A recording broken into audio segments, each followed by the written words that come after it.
A ver, 3, 2, 1.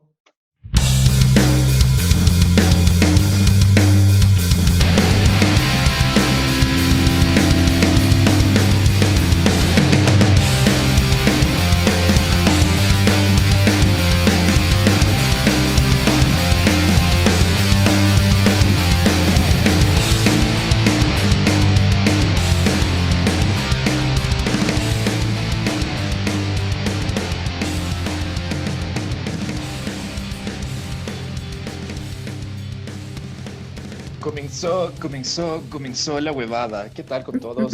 Sean bienvenidos. Buenas tardes, buenos días, buenas noches, donde quiera que nos escuchen.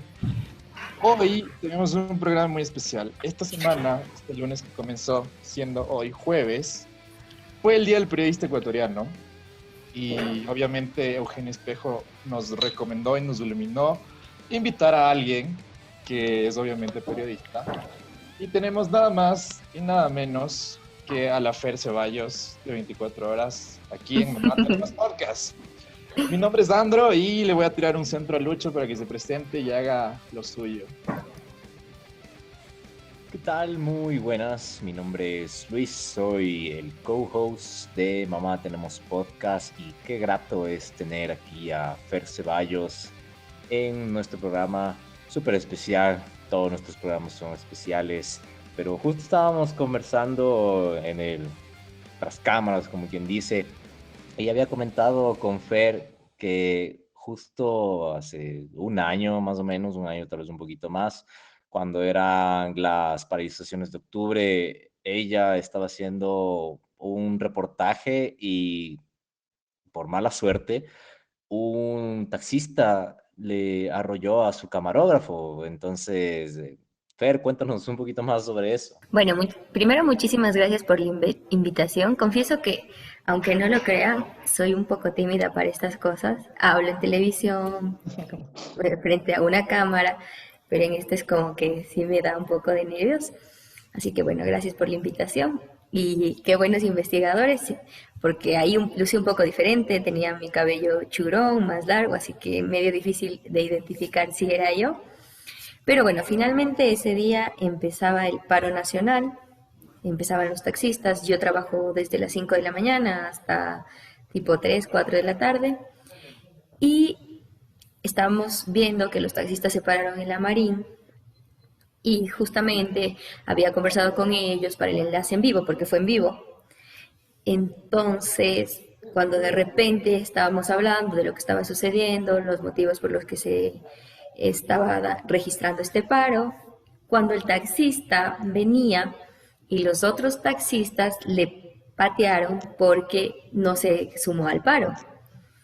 En ese momento yo sí tuve un lapsus porque seguí transmitiendo hasta que dije a mi productor, que siempre está en el oído, que ya no podía seguir porque estaba mal mi camarógrafo, porque lo golpearon. Y nunca supe que seguía en vivo porque ya me preocupé por ver a mi camarógrafo si estaba bien, si estaba mal. Y luego solo me volvió a llamar mi productor y me dijo, ya, tienes que salir ahorita al aire. Entonces en ese lapsus que yo tuve no sabía, como que me dejé convencer por un momento de los taxistas que ellos no lo golpearon, pero finalmente yo estaba frente a ellos, o sea, yo pude ver cómo se dieron las cosas. Y sí, fue complicado. Una de las cosas más complicadas que me ha tocado vivir en esta profesión, apenas voy 3 años como reportera, y voy 5 en Teleamazonas, pero 3 como reportera. Y ya todo el día tuve que seguir en microondas en vivo por estos temas de las protestas. A mí me gusta siempre como que indagar, como que la previa. Entonces, ¿cuántos años tienes? ¿Qué estudiaste? ¿Dónde estudiaste? ¿Cuál fue, así, siendo chiquita, cuál fue como que esa chispa que dices, ok, voy a pararme frente a una cámara o frente a un micrófono y voy a contar historias, que es lo que hace el periodismo, ¿no? ¿Cómo llega el periodismo a vos? Siempre quise ser periodista, o sea, si tú me preguntabas de niña qué quieres ser de grande, quise ser periodista. Y bueno, aquí hay una historia un poco divertida porque cuando yo me inscribí a la universidad, yo estudié en la UTE, periodismo, tengo 28 años, me dejé un poco convencer por la gente que me decía, pero Fer, hay apenas 8 canales de televisión en el Ecuador, ¿qué vas a trabajar? ¿Dónde vas a estar? es medio complicado si no tienes palancas, porque finalmente eso es lo que te dicen muchas personas. Ingresé a estudiar en primer semestre diseño gráfico publicitario. Sin querer estudiar diseño gráfico, me dejé convencer un poco por lo que la gente me decía. Pero a las 2 semanas que estuve en diseño gráfico publicitario, a todos mis compañeros y a mí nos hicieron dibujar como que unos zapatos y yo dibujé pésimo. Entonces, justo llegó alguien por aquí. Entonces dije, no, no, esto no es para mí. Me puse a llorar. Fui ese mismo día donde la vicerrectora de mi trabajo de la universidad, y le dije, no, yo no quiero estudiar periodismo, pero tampoco no quiero estudiar diseño gráfico, pero tampoco quiero perder un semestre, porque la opción que me daban es estudiar las materias que hay en las dos carreras, y luego el siguiente semestre te cambias a periodismo. Era perder un montón de dinero y un semestre. Hice todos los trámites y logré que me cambien el mismo semestre a periodismo. Y ahí comencé a estudiar periodismo, hice pasantías mientras estudiaba en el diario El Comercio, hice pasantías aquí en Teleamazonas, supe que había una vacante aquí y apliqué, como cualquier otra persona. Qué loco, pero a ver, ¿cómo es un canal? O sea, tú cuando estudias periodismo, ¿qué opciones tienes? ¿Tienes radio? ¿Tienes prensa escrita y TC, o sea, medios, ¿no es cierto? Medios TV, tradicionales. no TC, TV. Medios tradicionales, claro, porque luego tienes todo lo que son redes sociales y todas esas cuestiones que también en teoría se meten en la cuestión del periodismo, ¿no? Cuando tú, Ujú. cuando tú hiciste prácticas en el comercio, entonces eras redactora. Entonces, a lo que voy es que la carrera les va ubicando por cierto perfil, ¿no es cierto? Cuando tú te das cuenta que la televisión es tu perfil. La tele siempre era O sea, mi estabas perfil, apuntando era siempre mi ahí. seña, ajá. Pero siempre pensé, por otro lado, que el diario El Comercio iba a ser una de las mejores escuelas para aprender a escribir. Y había aplicado como 5 veces a unas pasantías. Entrar al comercio y hacer pasantías es súper complicado, es muy difícil. Apliqué a varias secciones del comercio y finalmente, cuando dije ya, esta es la última vez, apliqué a negocios, que para nada era algo que a mí me gustaba, y me llamaron. Te hacen un montón de pruebas, incluso me dijeron, escribe un artículo de lo que tú quieras, si es relacionado con negocios mucho mejor. Pero yo dije, la verdad, negocios, qué horrible, números, petróleos, esas cosas que conmigo no van mucho. Así que mandé un artículo no muy bien elaborado para mi criterio y me quedé. Entonces hacía pasantías como de 8 de la mañana a 5 de la tarde, iba a estudiar mis últimos semestres, pero esto fue ya en el intermedio de mis primeras pasantías en Teleamazonas y volver a trabajar acá. Pero finalmente fue una súper linda experiencia haber trabajado en el comercio, porque yo escribía los emprendimientos para la revista Líderes, porque antes eran como Mm, adjuntos. Entonces ahí ¿verdad? aprendí Todos los lunes. todos los lunes. Ujú. A mí en el colegio me acuerdo que me hacían comprar la revista para economía, justo para materia de economía. Claro, justamente por los perfiles de los emprendedores muchas veces. Bueno, y entonces llegas a Teleamazonas. ¿Cómo es una pasantía en un canal de televisión? ¿Qué te hacen hacer? O sea, oye, tú pásame los guiones. De hecho, hacer pasantías en Teleamazonas es súper chévere. Muchas de las personas que somos ahora reporteras o redactoras pasamos por ser pasantes. Eso es lo chévere de aquí, que te dan la oportunidad de crecer. Cuando tú eres pasante, finalmente, o a veces te vas con un equipo de coberturas, con algún reportero, y ves lo que ellos hacen, te van explicando, pero muchas veces también solo te vas con un camarógrafo y haces tú el papel de reportera. No escribes ni locutas, pero ya vas a la cobertura, haces las preguntas, todo lo que tengas que hacer ahí, y ese material pasa a un redactor o a un reportero para que ellos lo procesen. Es como una prueba, digamos, antes de que salgas al campo te hacen como que pruebas a ver qué tan bueno es haciendo esto, qué Para la tan bueno. pasantía, Claro, cuando haces las pasantías y de ahí como que te van ubicando, ¿no? Tal no, vez, de hecho todos los pasantes que entramos como a la sección de noticias, hacemos esto, acompañábamos a los reporteros o iba solo con un camarógrafo. Yo hice también pasantías en la web de aquí de Teleamazonas, porque hice 3 meses, y ahí sí escribía un poco de las noticias, buscaba noticias internacionales, pero como que ya tienen definidas las áreas. Igual en producción es otra cosa, yo no he hecho pasantías ahí, pero es diferente. te Pero, quedas donde más te gusta, donde eres más útil, ¿no? Como, digamos, chuta, se me ocurre. qué tan bueno eres esquivando taxis, así. Pero sí, todo en serio, un saludo a Freddy Tuapanta, que fue el que fue investido por el taxi, ¿no? Ahorita él Sí, está bien, ¿no? Porque te reíste del chiste, yo asumo que él está todo bien. sí, está súper bien. Pero en esta situación de Freddy es un poco raro y todo porque esto ocurrió, si no me equivoco, fue un jueves. Al siguiente jueves Freddy salió con Freddy Paredes y que ocurrió lo que pasó en Mm, la Casa de la Cultura. Entonces él pasó asustado por algunos jueves porque todo...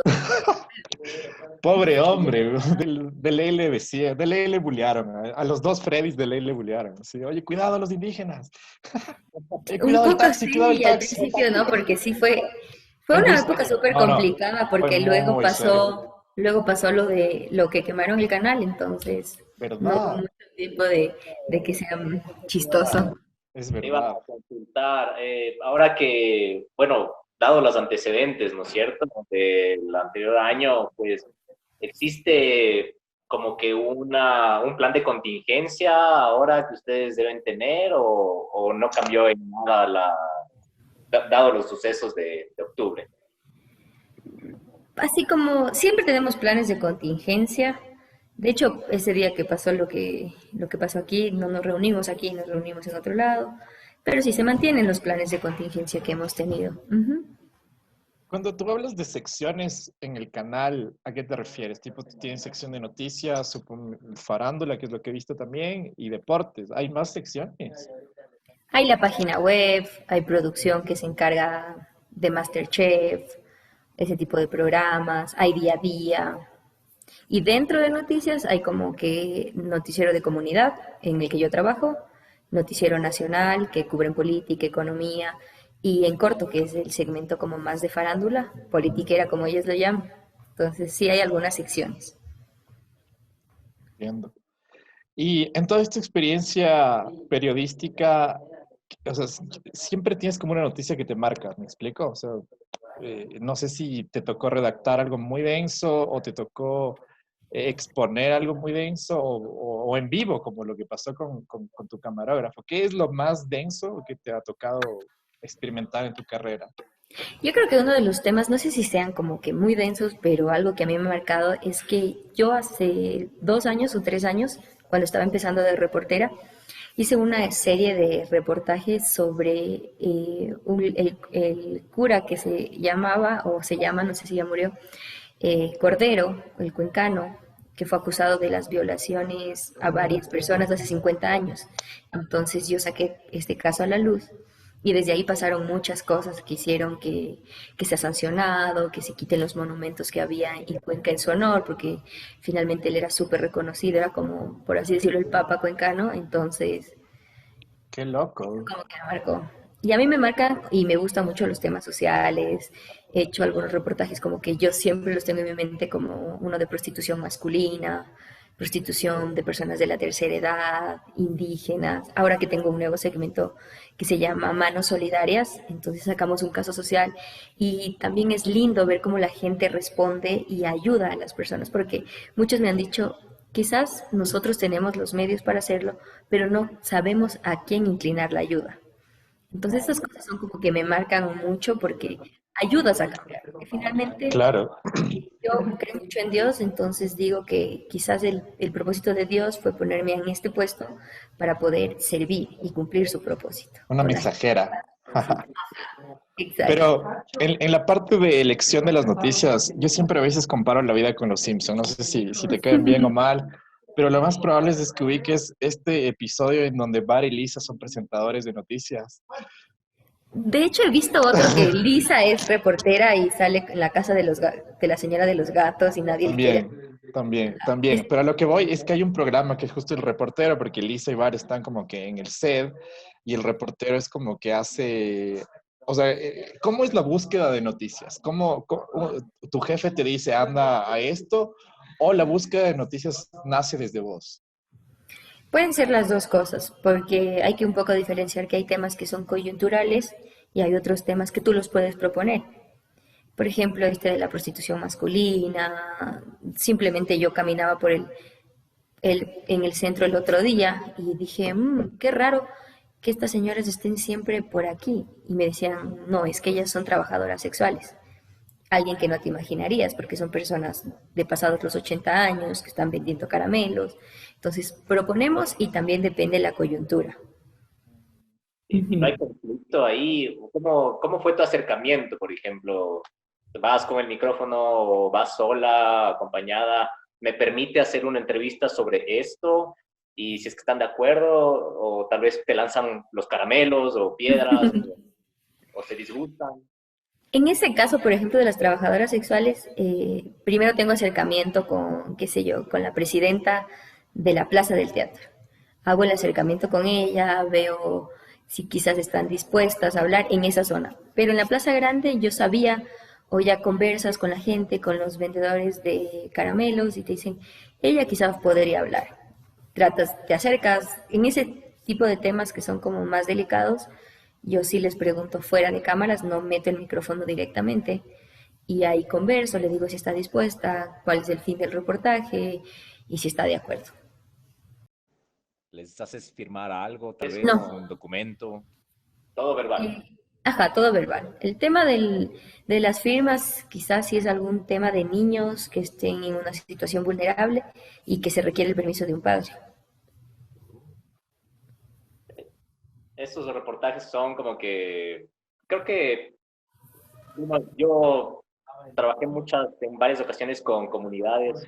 Yo soy nutricionista y siempre veíamos como que proyectos que podían ayudar a personas vulnerables.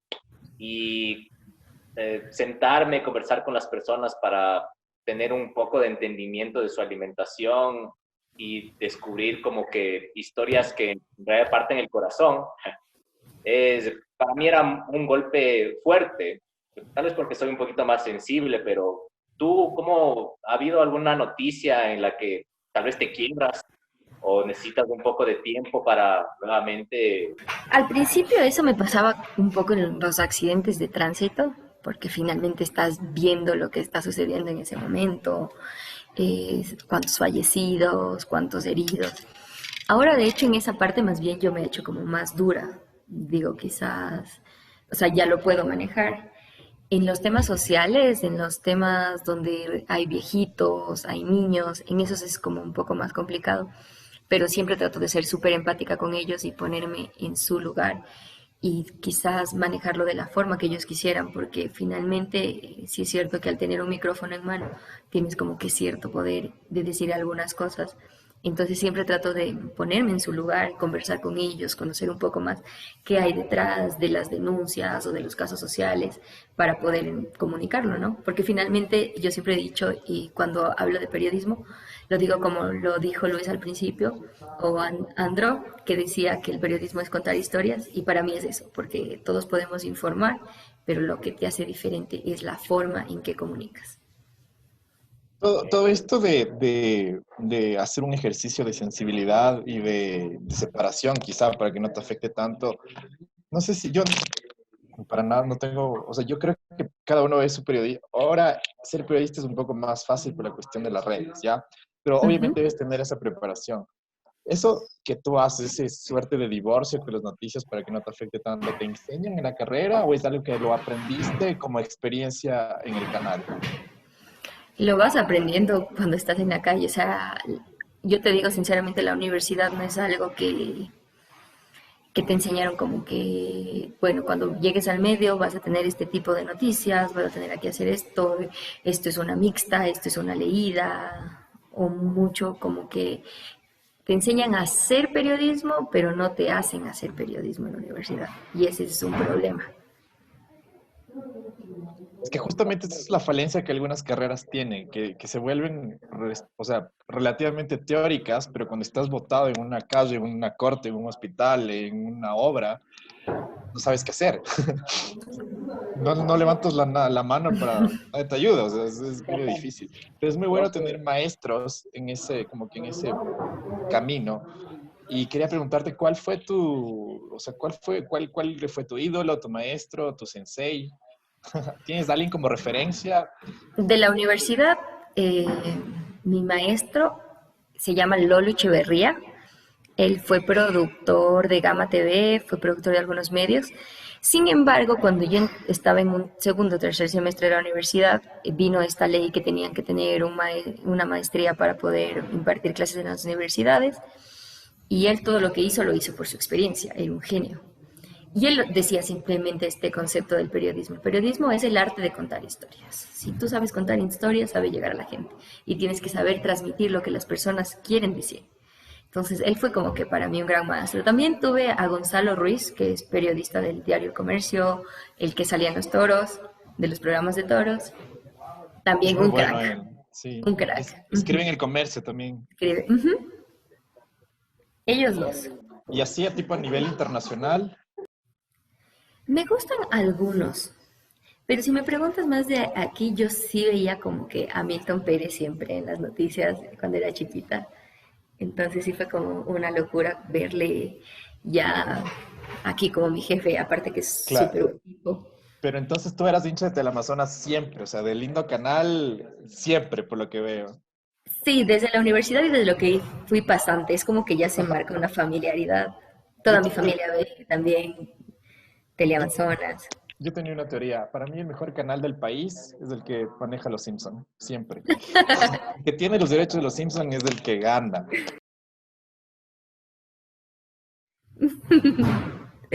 Y nosotros lo presentamos. Obvio, obvio. ¿Qué, alguna vez, cómo superaste el miedo a la televisión? Porque yo, o sea, tengo esta barrera del Zoom y bueno, o sea, en vivo creo que sería mucho más ahuevado, pero, o sea, ser consciente de que me van a ver un caganal de personas, ¿cómo superas ese miedo? No se supera muy fácil, de hecho no es que no tenga miedo ya pararme. Fue muy complicado porque yo siempre lo digo, si tú me escuchas a mí como salgo en las noticias, no es lo que hacía como hace 3 años y menos locutaba como hace 5 años. De hecho, yo decía, ahora que escucho mis locuciones de hace 5 años, yo no me hubiera contratado con esa voz. O sea, súper chillona, todavía tengo un poco chillona en la voz. Y es súper complicado porque a mí me pasó mucho tiempo que era difícil creer en mí, no creer en mí, verme ahí. Al principio me salían terribles microondas, hay que ser realistas, era un desastre, me trababa. Porque finalmente tratas de ser como que lo más perfeccionista y hay que entender que eres un humano, que cualquier persona se puede trabar, está en vivo, hay que tratar de que sea lo menos posible, pero eres un humano como cualquier otra persona que te puede pasar.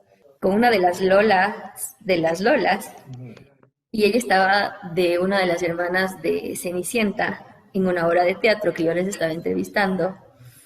Y le dije, pero tú estás, algo como que tú estás linda o no estás tan fea como la verdadera hermana de Cenicienta, como la verdadera hermanastra.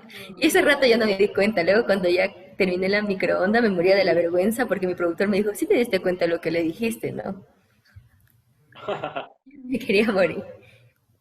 Pero de ahí cosas que siempre pasan, no te ponchan rápido, estás todavía listándote, se apaga la cámara. Sí. O sea, ya te presentaron y estás así. Ajá, porque no Y bueno, escuchas. ahora, ya tal cual. Ajá, Con Ceballos y la Fer, ¿sí? Ujú. ajá, Bueno, muchas gracias. Aquí Fer Ceballos y exactamente. fantástico, gran, gran destreza. Bueno, Fer, como decíamos, como tú nos acabaste de decir, que ser periodista es como que el arte de contar historias, ¿no es cierto? En nuestro segmento de hashtag Stalker, de Mamá Tenemos Podcast, lo que hacemos es sacar unas cuantas fotos que nos parecen interesantes de nuestros invitados y que ellos nos cuenten esa historia, que sean partícipes del arte, que contaron la historia. Y en esta primera foto es casi los inicios de la pandemia, ¿no? Porque tengo otras más. Y en medio de tanta desinformación, diría yo, como no sabes cómo mismo se contagia, cómo mismo te puedes contagiar, qué debes usar, qué productos, etcétera, etcétera, etcétera. ¿Qué sentías? ¿Cómo tuviste todo ese valor para salir a las calles, ponerte tu overall como está ahorita en la fotografía? Que ¿Qué? no servía para nada, ¿no? Ahora lo Claro. sabemos. Pero al principio sí fue como que no había opción de quedarnos en la casa, obviamente. Y yo quizá no le sentí, no tuve como mucho miedo al virus, pero las situaciones que se vivían en la calle eran complicadas. En esa mismo estaba en el mercado de San Roque, había mucha gente, no mucha gente utilizaba la mascarilla, no mucha gente mantenía la distancia. Entonces teníamos que usar ese traje. Y ese traje yo me lo mandé a hacer porque aquí nos daban un traje plomo y evidentemente teníamos que cambiarlos todos los días. La disposición era que estemos con el traje cuando haya multitudes, cuando haya aglomeraciones. Así que yo me mandé a hacer este traje morado que muchas veces me decían mis compañeros y se reían que parecía de Barney. Pero entre tanto momento de sufrimiento, de estar estresado, yo le trataba de poner buen ánimo, tenía Converse, combinaba, todo estaba combinado. Eso estorbaba horrible, hacía muchísimo calor, sabías que no tenías que toparte con el traje con las manos, porque si no las manos ya estaban contaminadas, pero tocaba. O sea, llegaba, sí había días que yo llegaba súper contrariada a mi casa, porque finalmente al principio mi mamá también tenía miedo de que yo entre a mi casa, que por poco entre sin nada de ropa para que me bañe antes de que tope cualquier cosa. Entonces sí era abrumador porque primero estabas en un momento tan complicado y luego también tener que cuidarte en tu casa y todo. Pero yo lo fui tomando con calma y con buena onda, porque era lo único que me queda, ¿no? Si yo me estresaba era aún peor. ¿Dónde estás en esa foto? La de En arriba. la, en la de arriba estoy en el mercado San Roque, en los exteriores del Ah, mercado. creo que fue cuando empezaron a desalojar esa parte, ¿no?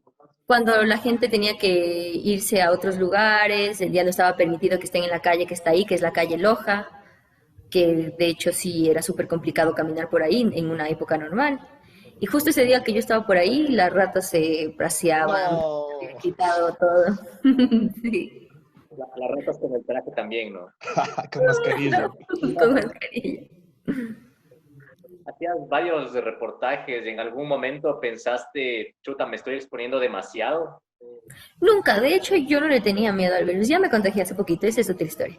Pero en esta foto de aquí abajo estaba en un turno de fin de semana porque de hecho empezamos a trabajar todos los fines de semana y yo siempre busco más allá de las noticias, del hecho coyuntural, el lado humano de lo que está sucediendo.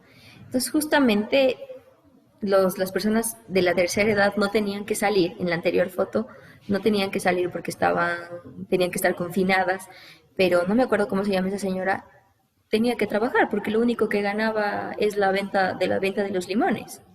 Entonces, por eso es que estamos ahí tratando de acercarnos todavía con los guantes, que luego ya nos dijeron que los guantes eran otro foco de contagio. Entonces, poco a poco íbamos descubriendo. Eso fue lindo porque, de hecho, después de esa foto, la policía se acercó y le dieron kits alimenticios, le llevaron a su casa donde ella podía estar tranquila. Ujú. Qué bien, veo también que el micrófono tienes una suerte de protección, ¿no? En el micrófono de ahí, sí. Al principio, de hecho, hasta ahora lo mantenemos. Tenía un plástico con el que envuelves la comida para que después de cada entrevista lo Lo saques. quites, claro. Ujú. Dejamos de usar el capuchón para poder proteger. Y la cámara también le ponen algo, tipo un filtro, no, solo el micrófono sería el Solo el que, micrófono. Y tengo como un palito para mantener un poco más la distancia. un selfie stick. Un selfie stick. Un palito. Veo que Esa es. también haces mucho turismo por el país y al menos yo disfruto más de las montañas. Tú eres más como que de la Amazonía, de las montañas. ¿Qué es lo que más te gusta del país? Ahorita estamos viendo una foto en la cual tú conquistaste prácticamente el altar, ¿no? Una caminata de más o menos 8 horas y pico.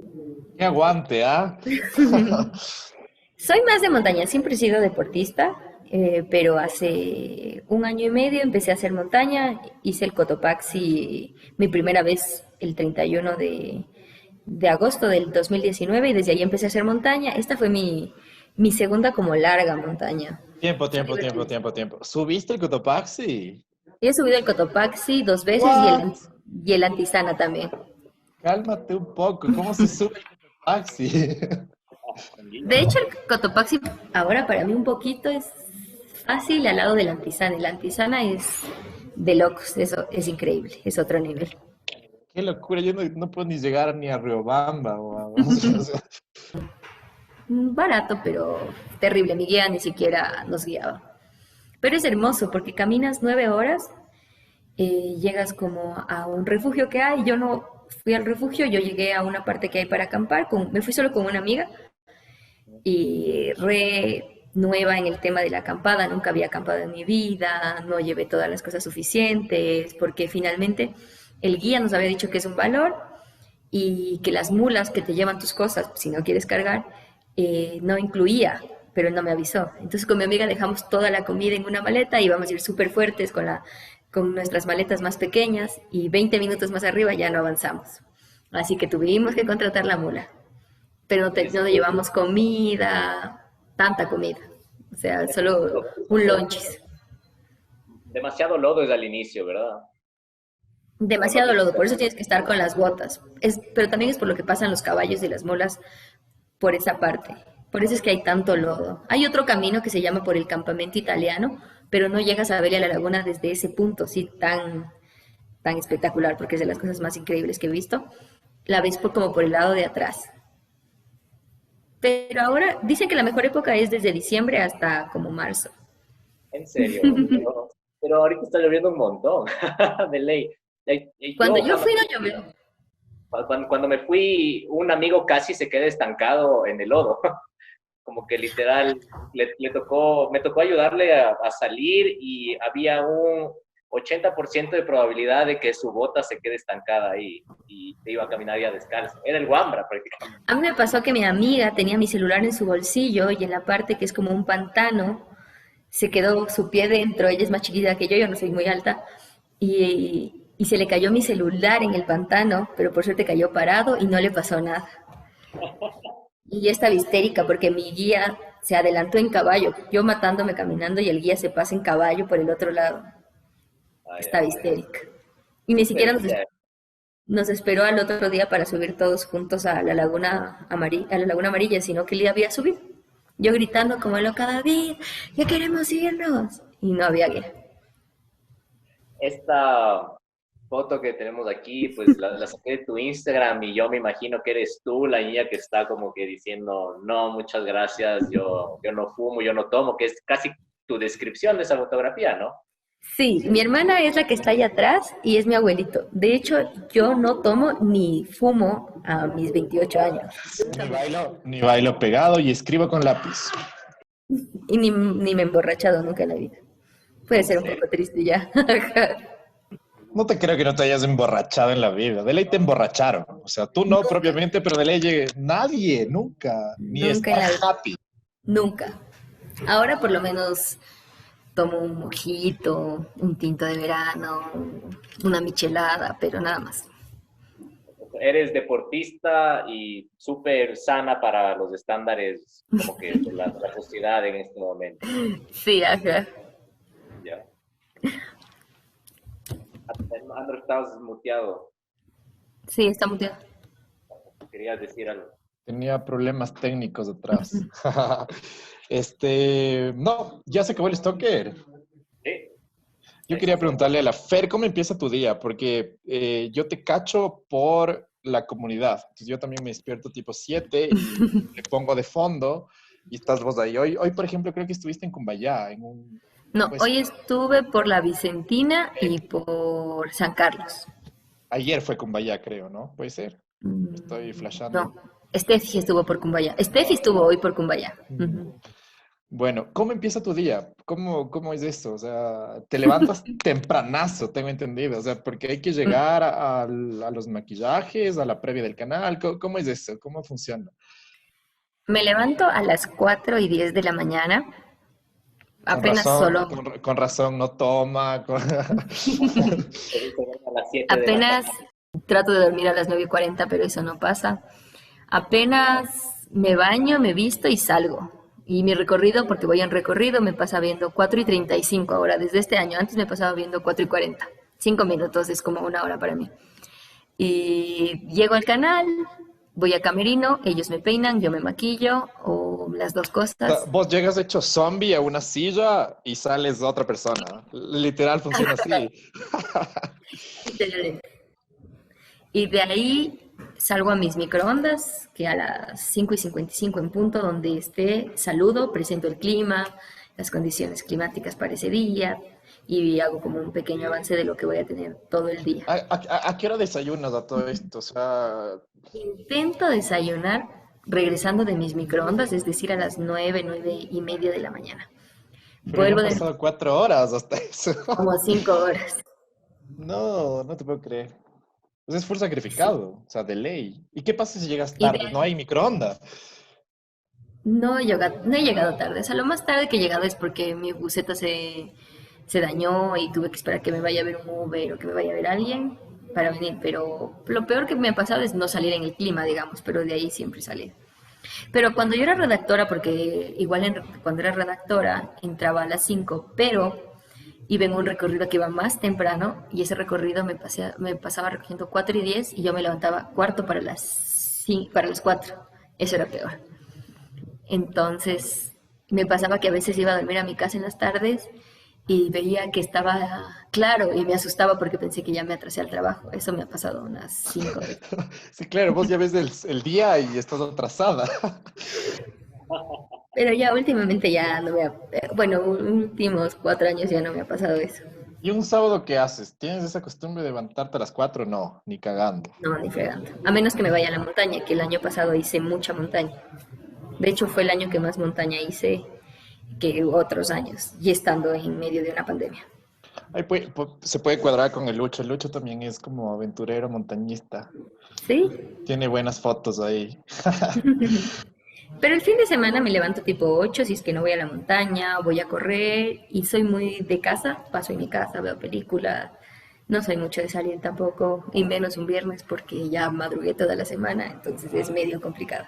Claro, es ¿cómo es? Tu refugio. O sea, el fin de semana es mío, fin, basta. Tiempo, sí, exactamente. Te entiendo, Yo, como que ya ha salido toda la semana, he madrugado toda la semana, cuando ya tengo mi tiempo libre, solo o sea, quiero algo para mí, como que no interactuar con muchas personas porque soy Bueno, muy...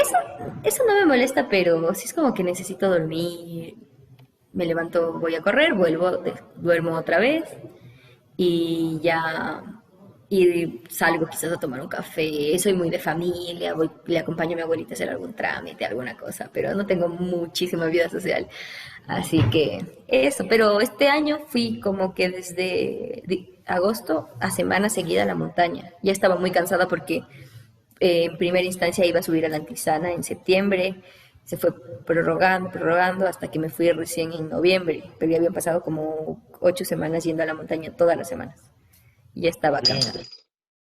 ¿Utilizas bien, qué buen algún hobby. tour o tú te vas solita con un amigo que ya conoces?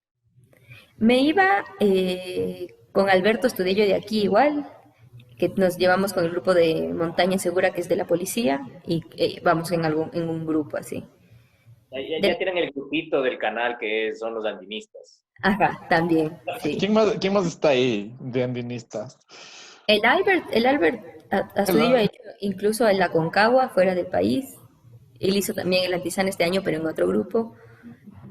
Yo subí este año con unos amigos y un guía que se llama Franklin Varela, un crack, la verdad, porque yo un momento sentí que no iba a poder, y al principio. Yo de ley quiero una cumbre. ¿Cuál es la cumbre más fácil? Así que digas con un tipo De alta montaña, que hace podcast que pueda subir. y toma cerveza en Toma jueves. cerveza un jueves, ajá.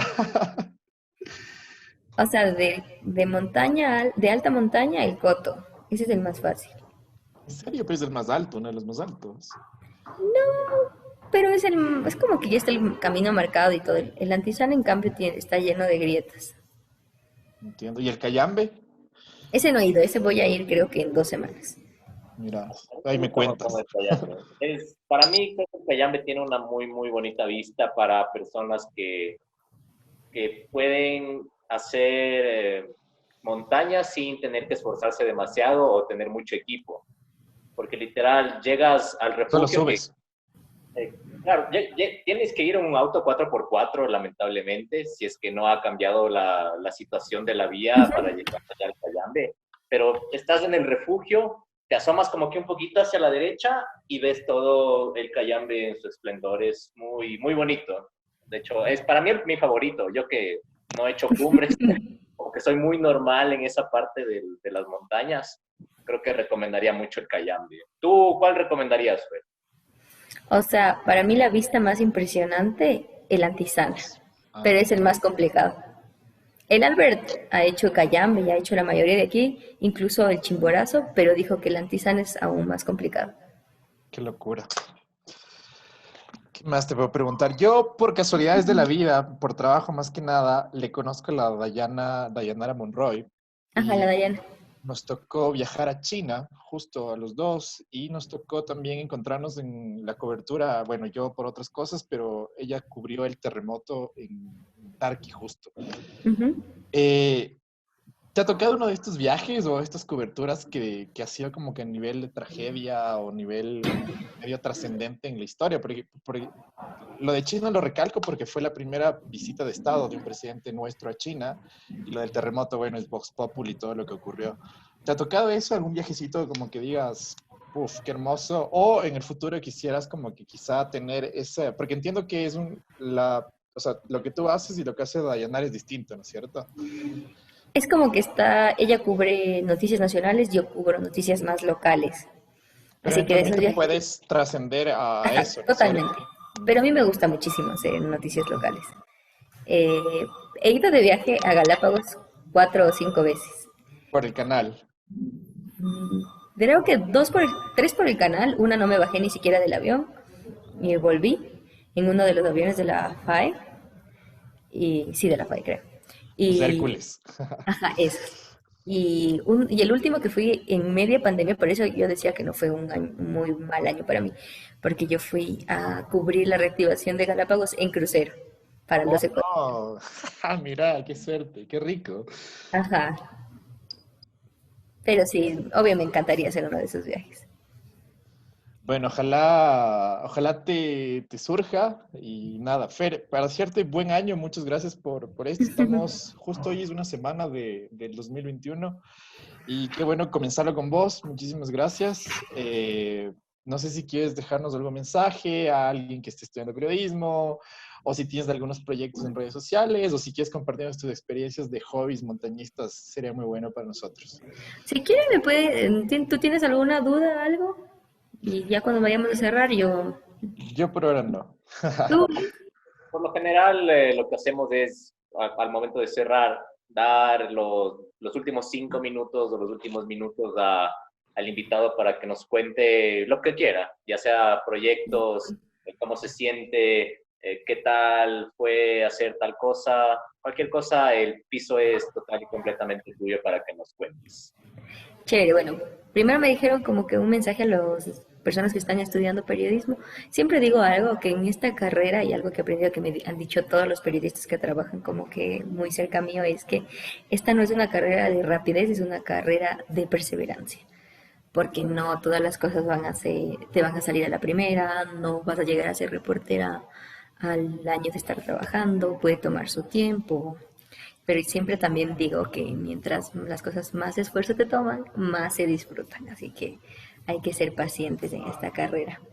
Y Amén. bueno, yo siempre relaciono mucho lo que es la montaña y lo que ha hecho la montaña en mi vida, porque he dicho, llegas a la montaña con la idea de llegar a la cumbre, pero cuando estás en medio camino te das cuenta que lo chévere era disfrutar de cada paso, porque haces una retrospectiva de tu vida y vas viendo. En el Cotopaxi la primera vez hacía vientos de 70 kilómetros por hora y estaba cansada, te coge la altura, pero cuando ves el amanecer, lo único que piensas dices, ok, todos los pasos que di, lo que me estaba muriendo, valió la pena. Y ya tanto llegar a la cumbre para mí no es como que el objetivo principal, porque ya disfrutaste todo el camino. Y es lo que pasa en la vida, siempre digo, o sea, has tenido que esforzarte, hubo ratos buenos, ratos malos, pero siempre, siempre que regreses a ver, vas a darte cuenta que valió la pena todo ese camino que diste y ya la viste, ya estar en la cumbre solo sirve para echarle un vistazo a todo lo que has hecho. La alegoría de la cumbre y la vida es impresionante. Tienes que caminar un montón para ver todo eso, llegar a la cima, para ser consciente de todo el camino que dejaste atrás y obviamente la bajada siempre es más fácil. La bajada es fácil, pero sabes que cuando llegas al último punto de la bajada, viene otra subida. Así que debes aprender a disfrutar de cada parte del camino. Eso, sí. Muy bien, Fer Ceballos, muchísimas gracias por haber sido parte de nuestro podcast. Mamá Tenemos Podcast. Las personas que nos escucharon, gracias por quedarse hasta este momento escuchándonos. Sabemos que somos un excelente fondo, pero somos un excelente fondo gracias a ustedes. Así que, Andro, un cabezazo. Póngale play y no siga a esos malditos de Madre Tenemos Podcast porque son las competencias. Nosotros somos Mamá Tenemos Podcast. Y nada, feliz año a todos los que nos escuchan. Espero que lo estén comenzando muy bien esta primera semana. Ya subimos un capítulo final del 31 de diciembre y nada, deseennos suerte en esta tercera temporada. Gracias por la invitación, de verdad, la pasé muy bien. Y bendiciones para todos. Gracias, chicos. Chao, gracias.